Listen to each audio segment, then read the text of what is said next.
Հերթափոխից առաջ եւ հետո հոգնած թե առույգ, պարտադիր ստուգվում են բոլոր զենքերը։ Սա ծառայության համար փոքր դրվագ է, բայց անվտանգության համար պարտադիր նորմ։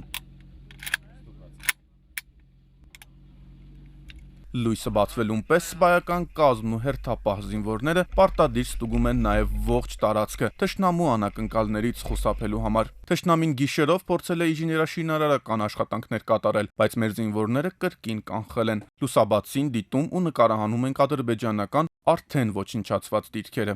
Ես հետո պայթացրել ենք դա։ Պայթացրել ենք դա։ Դոդը պայթելա, բլինդաժն է։ Բլինդաժով արդեն բլինդաժը մի քիչ ներսնա բան չի եղել։ Այս մեշակներով բակերով սարկածն է յանց կողը։ Այստեղ են գործանում գիշերը որ կրակեցին։ Հա։ Այդ երկար գիծը որ կա, այդ դեռև Իրանց խրամատն է։ իրանց կրամատն է, այդ ճանապարհով են գյուղից իրան գալիս դեպի այդ բլինդաժները։ Էսի գյուղն է։ Այդ սպիտակները տեսնում եք, հենց այդ որ պահած է, դա գյուղի գերեզմանն է։ Սրանք։ Հա։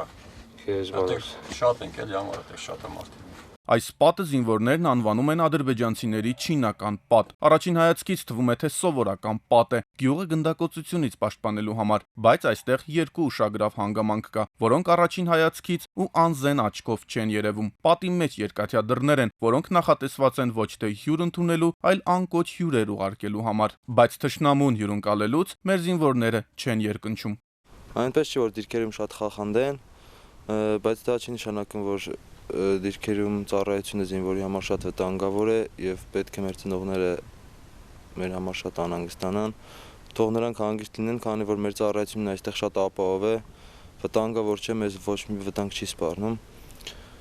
Մարդիկ կա որ կրակում են, մենք պահկվում ենք, մեր կողմից որևէ բան չկա։ Չէ, այդպեսի սխալ կարծիք է, քանի որ մենք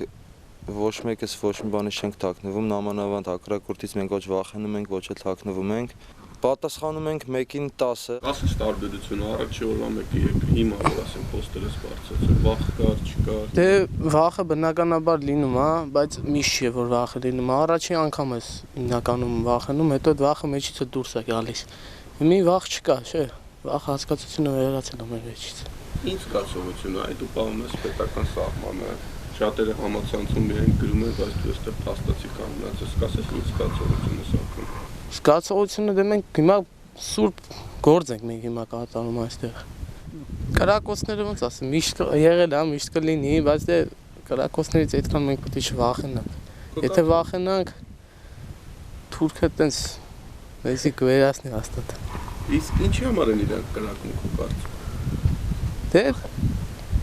որպեսզի մեզ վախեցնեն, բայց դե մենք իրանց կրակոցներից չենք վախենում։ Մենք էլ կարող ենք տասնապատիկը իրանց պատասխան տալ։ Մենք հելում ենք պոստի, վախից կրակում են, որ եւի չմտնենք իրանց պոստ կամ ինչ-որ մի բան։ Ինչ-որ բան մենք որ կրակում ենք, իրանք ղժղժում են, ընդ ձայներ են հանում։ Օբշի իրանք գիշերով լապտերով են ֆռում, որ իրանց դեմը դիմացը սաղ պարզ երևա, էլի։ Խրամատի մեջով նիտրալը սաղ ցույց են տալի, որ հենց վախի զգացողությունը տեից երևում է, էլի արդեն։ Պոստում իրար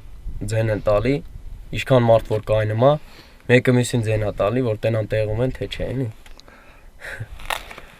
Այդ ձևի է իրանց։ Իսկ այստեղից ավելի լավ է երևում թշնամու գյուղը, ինչպես սեփական զինվորներին, այնպես էլ խաղաղ բնակիչներին ադրբեջանական իշխանությունները թողել են հայկական կողմի ուղիղ նշանառության տակ։ Սա նույնպես թշնամու կողմից խորամանկ ու սադրիչ քայլ է, մյուս կողմից էլ գիտի, որ հայկական կողմը անզեն մարդկանց վրա չի կրակում, բայց մոռանում են, որ երբ վտանգի տակ է հայրենիքը, թշնամու ոչ մի խորամանկ քայլ հաշվի չի առնվում։ Այստեղ առավոտը խաղաղ է եղել, տղերքը կանգուն են, այնպես որ անհանգստանալու որևէ կարիք չկա։ Դիրքերում այս պահին խաղաղ է, իրավիճակը հայկական կողմի վերահսկողության տակ, վաղուց հայտնի ճշմարտություն է, երբ թշնամին չի կրակում, ուրեմն պատրաստվում է սադրիչ գործողությունների։ Սուրեն Արենց, Արման Ղարիբյան, Արշակ Զաքարյան, Արմեն Ավոյան, այսօր։